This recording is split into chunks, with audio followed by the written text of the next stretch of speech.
Oh, welcome back to Book Club.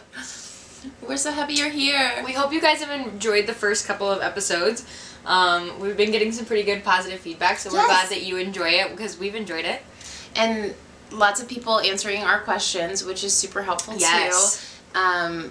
Really like reading the comments and understanding things better and better and better because, you know, sometimes between the two of us, we might not understand something. Well, and there's so much, like, intricacies and so much, like, I know backstory that people have read through because of other books or other, you know, just instances or just understanding it better. And so we so appreciate you guys helping us out. And also, like, you guys have noted, like, some things are open to interpretation. And so it's been good to hear people, like, well, you could be right, or you could be right, or you could be both right. Right. Or, like, I mean, even just knowing things to pay attention to moving forward is really helpful. So yeah, you guys are awesome. We really love you. We are using some awesome mugs from some of our subscribers today, so we're super excited about that. Thanks, friends. Okay, so we're jumping right back in on an Eddard chapter. Okay. So this is the chapter where King Robert tells Ned that he's gonna appoint Jaime, right? Right. Such an awkward chapter. Yeah. What is Robert like? So doesn't give a shit about anything. Like he's just. One of my favorite lines that I underlined just because I thought it was so funny was them talking, and he says, well, I'll not press you if you feel so strong about it, though I swear, at times you're so prickly you ought to take the hedgehog as your sigil. I know, I love that. I just love that line. I love that line too. Yeah, I thought, I mean, it was just really cool getting that backstory too about what happened in the war and how, like, even though they won and it was great, how Ned felt really bad about how they won, and like the whole story of like Jaime sitting on the throne and like being all like pompousy even though he was a kid it was really interesting. That was like an interesting little tidbit. I also did find another little R plus L equals J. I'm sorry, I'm so annoying, everyone. No, so many people said that they agreed that the foreshadowing was so strong in the book. It's so intense, but it's on the bottom of page 115 when they were like talking about what happened in the battle. And it says, you were not there, Ned said, bitterness in his voice. Troubled sleep was no stranger to him. He had lived his lies for 14 years, but they still haunted him at night. That's so obvious. Yeah. Like, obviously you're lying about this, and this is something that you've kept to yourself for so long. And, like, he hates that he's done it, but at the same time, it's like, right now you're going to tell people after you've lied about it for 14 years? Right. Super crazy. Yeah, and then, I made a note, because I had to ask Brian about this, about why, and I know people are going to crucify me this for not understanding, and I had Brian explain it to me, but for me, like, I was always kind of confused as to why Jaime being the Kingslayer was bad. Because, I mean, and I guess even watching the show, and I guess I needed, like, reading the books, I'm getting more background, and I had to ask people questions, and you guys can give us more background as well.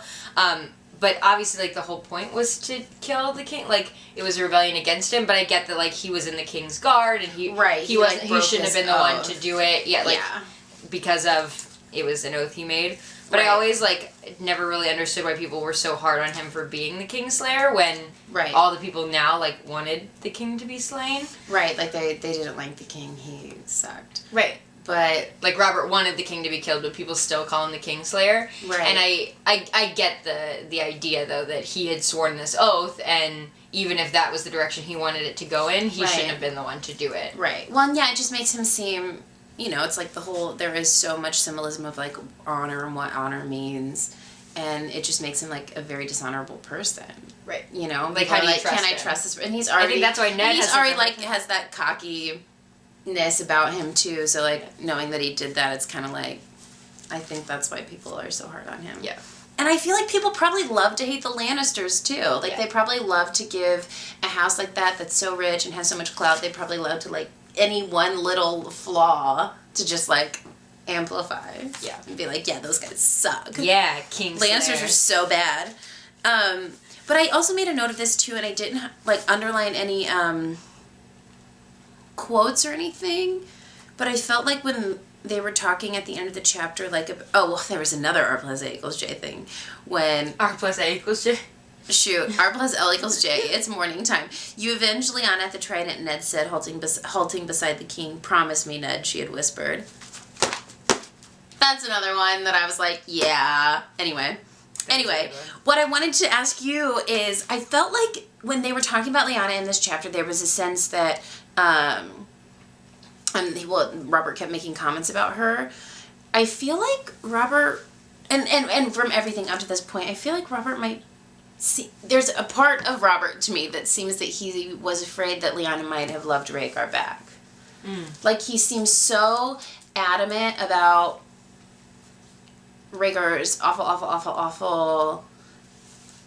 I don't know. There was just something that made me think, is he afraid that she might have, like, liked him back? That she might have loved him? Because he seems so, I don't know, insecure about it. Interesting. I just made pick up on that, but I could see where you could infer that. I just made a note at the end of this chapter, and I don't know why I was feeling that way, to be honest. Couldn't tell you. And it might just be a combination of everything. Maybe it was how I was feeling that day or what I ate. But I don't know. I just think that's something I'm going to think about as we hear more about it.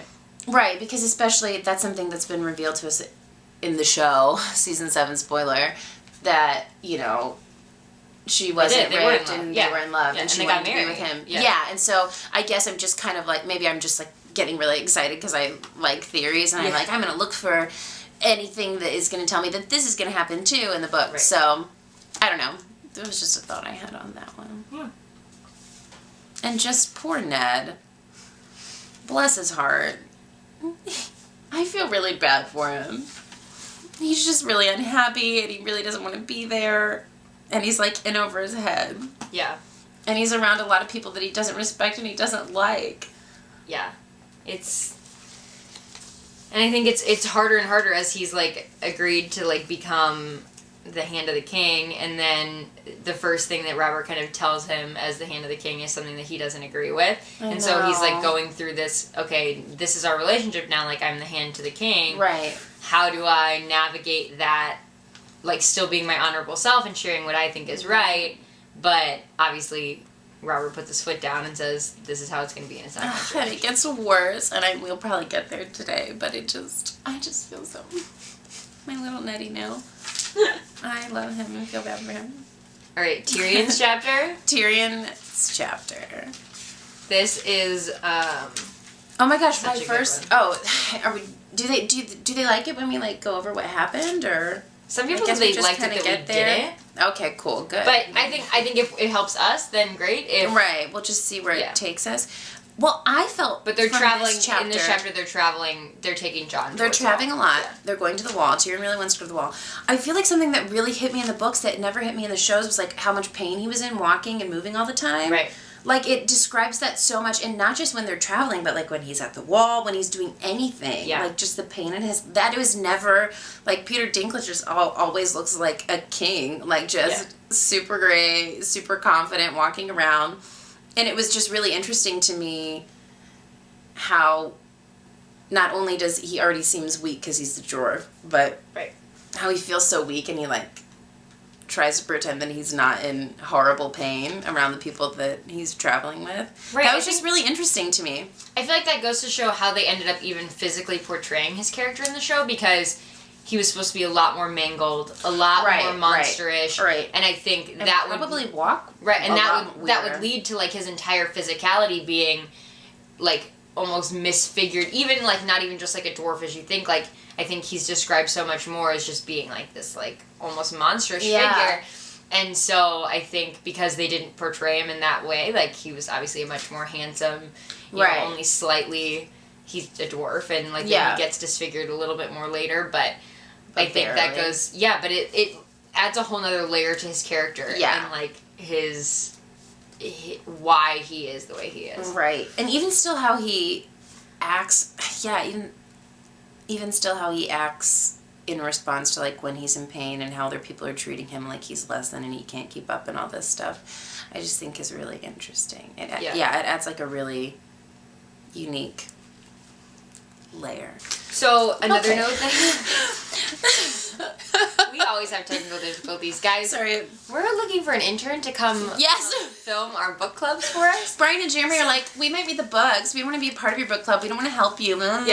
So it's just us two and the dogs. And they're trying just to do cameras and... We can usually hear it when it shuts off, but we missed it this time. And let me tell you, we were having some really good conversations. I really felt we were hitting our stride with that conversation, too. Like, I felt like we started and we were like, it's morning, let's get our energy up, da-da-da-da. And then we started talking about the dragon bone that Hannah marked in her book, and we were like, in the dragon bone combo. Yep. All right. So what we discussed, what you missed. Yeah, we just felt like... Here's what you missed. You guys know this about us. Like, we're never going to fake it. Like, we can't... Like, we want all of our discussions to be so authentic. And so we'll just brief you on what we missed in our little... But we were trying... I made a note about dragon bone versus dragon glass and, like, is it the same thing? And we Googled it, and you missed our Googling session. But yeah, that was fun. But the dragon bone is made from the bone of dragons. Come lay down. Well, we were also...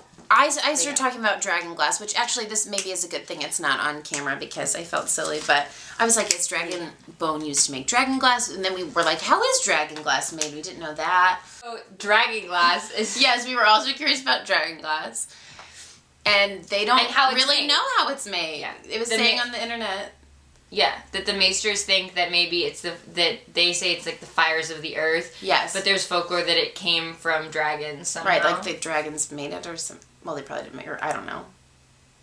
What theories do you guys have? Yeah, what are your dragon glass We'll move on from that If you already know, don't write it down. But, and just the fact, like, what Tyrion is talking about with, like, going down and where all the dragons are and just the visual... Right. That I just really don't think was captured in the show. No! Of the, you know, I thought they were old and dusty. Like, I was never super impressed by the dragons. Yeah. But he describes them as black as onyx, polished smooth, so the bones seem to shimmer in the light of his torch.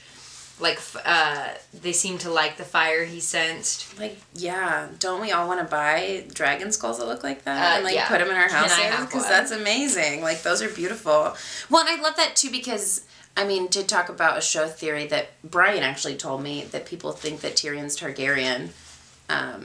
I feel like, so, like, a chapter like this is a really interesting argument for that, you know? Like, he feels so connected in his obsession with dragons. And I really wonder if, like, moving forward in the show, because they really milked that moment with Jon, when Jon met the dragons. I wonder if, what it's going to be like, if Tyrion will ever have a moment like that with dragons. I mean, he already did when he, like, went down in the cave, but it wasn't as intense as Jon's connection. So I wonder if they'll do any more with that.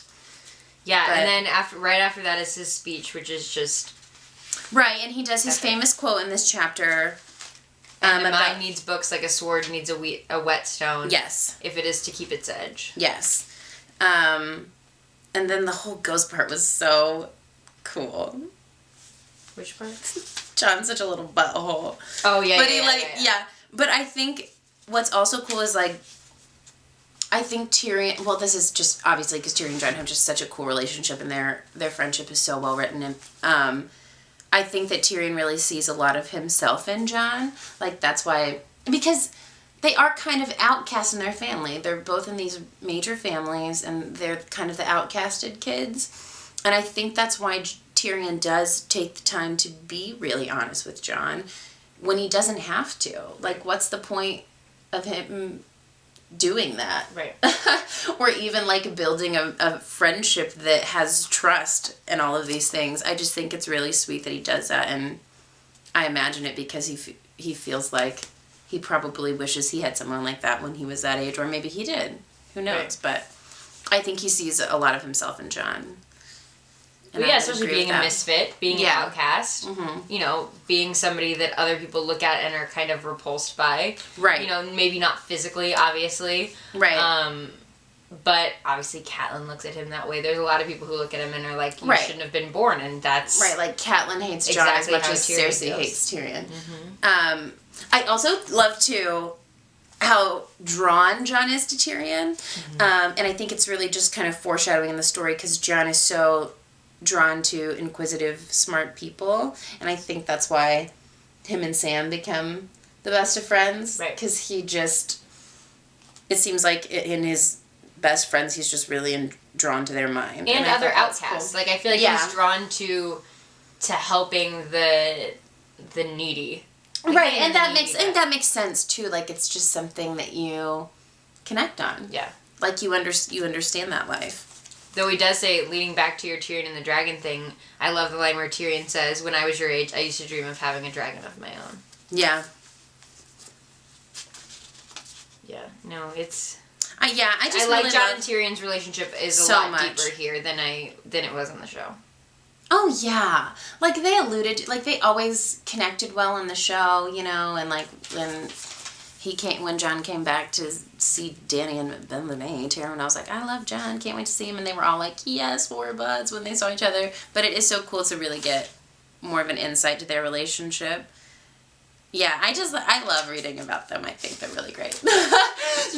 Their whole little story is written really well. Their whole little interactions. Yeah.